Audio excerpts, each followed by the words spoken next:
Hello, hello, hello. Welcome to Money Monday. It's Monday again. So come on in. Tonight we're talking about negotiating your salary. Yes, we're talking about this hard conversation. So I'm going to give you some reasons why you should negotiate your salary.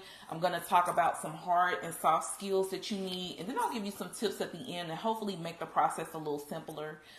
Because I know it is a tough conversation, but it's a tough conversation that absolutely needs to happen. So come in.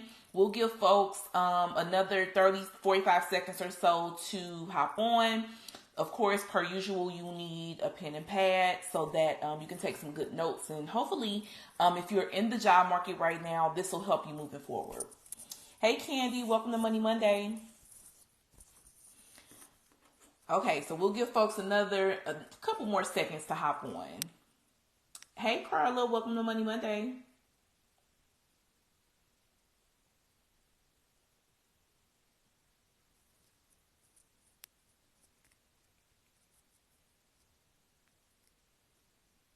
Okay, let's get started.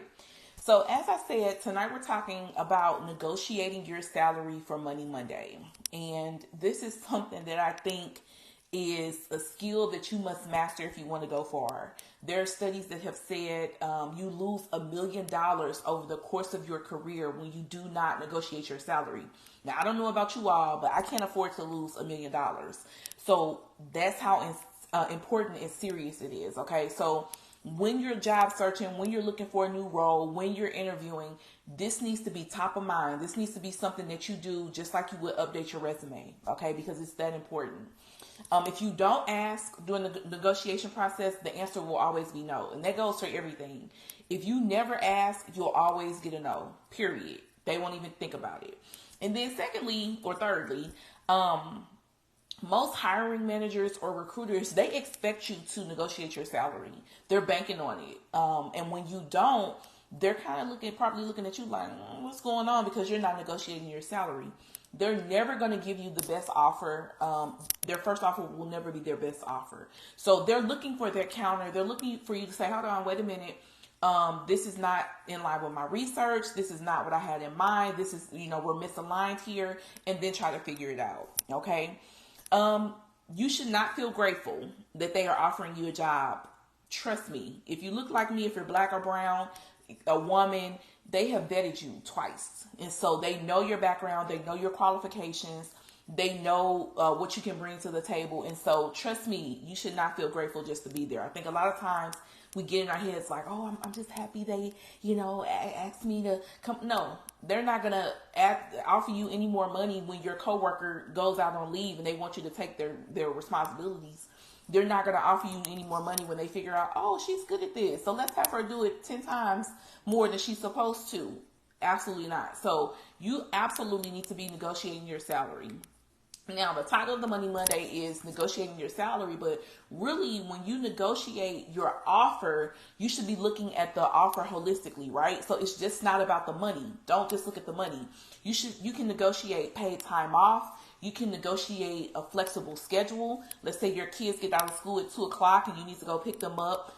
I need to go get my kids at 2 o'clock and then I'll jump back on after I return or after I get back, so on and so forth. You can negotiate stock options, a sign-on bonus, tuition reimbursement, PTO. You can negotiate all these things. So it's important to know that those things are on the table so that if they can't negotiate your salary for whatever reason, maybe it's a government contract, maybe it's a nonprofit, you at least have some wiggle room with these other components that make up your overall total compensation package. So keep that in mind. Now, when you're negotiating your salary, there are hard skills that you need and there are soft skills that you need. So let's focus on the hard skills first. The first thing that you can do when you're negotiating your salary or negotiating your offer is to do your research. You need to know about the company. You need to know about your industry trends. You need to know the salary range for the responsibilities, not just the title, because people play with titles. You should know what the range is for the tasks that you will be doing, right? You need to know what the salary range is for your area, right? For your industry. Of course, if you're in a nonprofit and there's another job in a for-profit, there's going to be some difference there. So you need to know that going into even the interview process, so that you can listen for context clues. And I'll talk about this later, but so that you can be prepared. You need to know who you're talking to, what you're talking about, so on and so forth, so that you have the tools that you need to properly negotiate your offer. Okay, that's the first thing. The second thing that you need to be able to do is articulate your value. You got to know your worth. What are those degrees worth? What are those certifications worth? What is your experience worth? Is this a role that's in a very niche industry where, it's worth some bank? You need to know that, okay? And you need to be able to speak to that and say, okay, this is who I am. This is what I'm bringing to the table. This is what I can offer, so on and so forth, so that you can back up your ask, right? You need to create your business case. So along with knowing your value and being able to articulate your value, you need to be able to say, okay, for this business reason, this is why I deserve more money. This is why I deserve more PTO days. This is why I deserve to work remotely, right? You just because you want more money or just because you want more time off, that's not a business reason. They don't care about your wants or what you would like or any of that. They need to know that it makes sense from a business side, from a business standpoint, so that you can move forward. So know your value and be able to articulate that in a business case of why you deserve more money or more overall compensation. The fourth thing that you can do that's really a hard skill is to listen and learn. You pick up a lot by little things that people say, reading between the lines. Negotiating your salary, it really starts before you even get to the offer. It starts before the interview phase. There are key things that you should be asking when they call you and set up the interview. Okay, what are some issues that the team is having? What are they looking for? Why are they hiring for this role? Oh, you guys can't keep a project manager. Something's going on there, right? You've lost 10 project managers in the past year. Oh, you're going to have to pay me because it's something there that 10 people have discovered is not right. So these are things that you should be listening for throughout the process, the interviewing process, the offer process, even down to the negotiation phase, so that you can use those as your business case, right? Okay, so I understand you guys have lost $75 million, right? I can help with that. Listen and learn. And then 5 is to take your time. We don't negotiate every day, right? But recruiters, especially hiring managers, if they're hiring a lot of people, they're negotiating more than you. So don't be afraid to say, hey, let me have some time to think on it. I'll get back to you by end of day tomorrow, end of the business day. Let me have 24 hours. Let me discuss it with my partner so we can figure out if this is a good idea. I just want to review the compensation package. I want to review that against the job description, and then I'll get back to you. Slowing down is really going to help you breathe, right? It's going to help you process those complex emotions, the anxiety, and really take some of the heat off of you to give them an offer. So take your time, just slow down, ask for some time. It's customary, it's industry standard, they're used to it, but make sure that you follow up with them by the time you said you would. And then the soft skills that you need when you're negotiating your salary is to be positive. You get so much from being nice. People will bend over backwards for you. I cannot tell you how many times I've just gotten perks. The role that I have now, I was just super positive. I was super nice.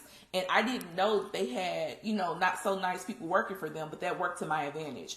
So although this is a rough time and you're really trying to figure out in this very, it could be anxious, it could be stressful, keep a positive attitude. They're not your enemy. They're not trying to get over on you. You're just trying to come up and get a meeting of the minds on this next step forward.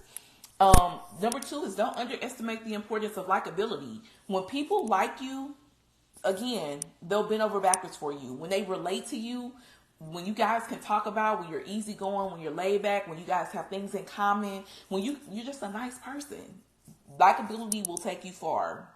So don't underestimate the impact of being likable. When people like you, they will go to bat for you. And then 3 is to practice and prepare for tough questions. Now, you need to be practicing either with yourself in the mirror, on your phone. You need to be practicing with someone, maybe a friend or a mentor or an old coworker, so that they can help you through the negotiation process. Because like I said, we don't negotiate every day. We do, in other areas, but not formally, right? And so you really want to start practicing and preparing for those tough questions, because they're going to ask you, why do why do you think that we should pay you $10,000 more? You need to have a concrete, a very thought out answer for that. Why are you looking for a new role? Those are things that you should be thinking about. And then 4 is to learn how to negotiate without ultimatums.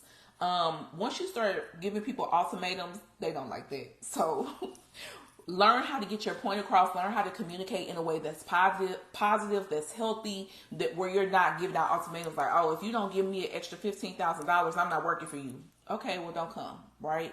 And so there's a way that you can do that. And then 5, I kind of talked about this earlier, focus on those soft skills. So active listening, focus on your confidence, focus on your communication, your persuasion, your patience, right? There's a benefit to having influence and being able to influence people to do what you want them to do. And that's the same with negotiating your salary. So when you work on those soft skills where you're actively listening, and people, they think they're listening, they're really not, but you're really actively listening to what's going on, what people are saying, what the interviewer is communicating, so on and so forth, that's going to help you negotiate your salary better. So let me give you some tips. Have you ever heard whoever speaks first in negotiation loses? Same thing. Whoever gives the first salary first, they lose. So avoid giving out your current salary. Avoid giving out your minimum salary first. Furthermore, if somebody is asking you what your salary expectations are, you should never give them your minimum. Baby, be at the top of the top of the top of the top. Because if you come in at your minimum, they're going to say, oh, okay, we can pay them a little bit more, a little bit less, and they're going to still be there. But if you come in high, right, if you say, I want 150,000, they can come down, which they probably will. The next tip is to think about the take-home pay. $100,000 on paper is not $100,000 take home, right? $100,000 on paper is actually about $78,000 take home, depending on your state. If you're in California, I think it's like 71.5, something like that. So just keep that in mind as you are negotiating, that just because you make $100,000 or $50,000 or $60,000 on paper, that is not how much you're going to make. You're going to actually bring home hitting your account every week or every other week. When you give a range, right? When you get to that point and they say, okay, well, what is your number? Give them a range. Don't give them a number. Don't say, well, I was looking to make 88. Say, okay, I was looking to make between 88 and 100 or 88 and 95, right? And then they have some wiggle room into their range. They can see where your head's at, and that's going to actually help you get more money. When you think about your range, add to it, add tax. You want to add between about 10 to 15% of the overall salary, because that's kind of where they're going to hit it, right? So, like I said, shoot for the stars. Don't be unreasonable. Don't see the job posting is paying, $50,000 and you come in talking about you want $100,000. You're very misaligned. You should be close, and that comes from doing your research. But whatever range you give them, you absolutely want to add to it, because I guarantee you, your number is lower than their actual budget for that role. Never accept the first offer on the spot. Never accept the first phone call. Ever, ever, ever, ever. Like I said earlier, give yourself time, and that's going to help you process. That's going to help you think about the conversations. That's going to help you go back and review the job description to figure out what's what. And then think long term, right? So I think a mistake that we make is thinking that it's always about the money. It's not about the money. You want to know what your growth potential is like. You want to know if they give any allocation of funds for professional development. You want to know what the perks are, etc. All of that. So am I going to be able to work remotely or in a hybrid model, a true hybrid model, not a fake hybrid model they're pushing now, but a true hybrid model where if I need to work remotely, I can, and it's not going to be an issue. Pay attention to that. Focus on facts, not feelings. That's self-explanatory. And then when you're negotiating, negotiate all of your issues at once. So if you want to negotiate your salary and your PTO and maybe some stock options, do that at the beginning. Say, okay, well, let me look at the total compensation package that you're offering, and then figure out where you could get a little bit more. We don't want to be outrageous, but we absolutely want to get what we're worth. Don't get on their nerves, okay? Relax. A hiring manager is not going to be able to answer a lot of the questions a recruiter can. A recruiter is not going to be able to answer a lot of the questions a hiring manager can. So give them time to process, to work through those channels, especially if you're working in an industry that's historically slow, like education or government or nonprofit. Those industries tend to make decisions very slowly. So give them time and don't get on their nerves, okay? And then start mastering negotiation now. Negotiation is like insurance. You never need it until you need it, okay? So if you are getting back in the market, if you're dusting off their resume, start really looking at some videos. I mean, there are negotiation tips everywhere. Google, YouTube, TikTok, everywhere. Start figuring out and learning how to hone those negotiation skills so that you can get a little bit stronger. And then this is the last 2 tips. Don't negotiate just to negotiate. Let me explain what I mean. If you get an offer and you've done your research, right, and it falls within your range and you feel like it's a fair offer, you can absolutely negotiate, but you don't have to, right? Especially if they're already giving you the top of the range or they're giving you more perks. They say, you know what, we can't really make a lot of promises as far as salary, but we're going to give you extra, 10 days of PTO. Be reasonable. You don't have to negotiate just to negotiate. You really have to take it on a case-by-case basis. And then lastly, don't be afraid to walk away. A lot of times people play in your face and they pull switch rules, and that's what we're seeing right now in the industry where a role is marked as remote, but you got to live in Alaska or whatever, So if they are going against industry standards, or they're not being fair, or they're not open to negotiation and they haven't given you a reason why, don't be afraid to walk away, because like I said, they're expecting you. Most hiring managers, most organizations, they're expecting you to negotiate your salary. And that's something that you absolutely should be doing. Okay? So that's it for today. Don't leave money on the table. You deserve that seat that they have vetted you for, that you have earned, that you have worked for. So make sure that you're focusing on negotiating from the start of the process, so that by the time you get to the end of the process, you know what you're dealing with. You kind of know what the role is, what the ask is, what the expectations for their role is, and you can ask for what you're worth accordingly. Okay? Thank you guys for watching. Hey Tasha, hey Pi, hey Molly, thanks for joining Money Monday. Hey Jackpot Liquidations, thank you for joining Money Monday. I love you guys. I will see you next week. Start learning those tasks now. Bye, Candy.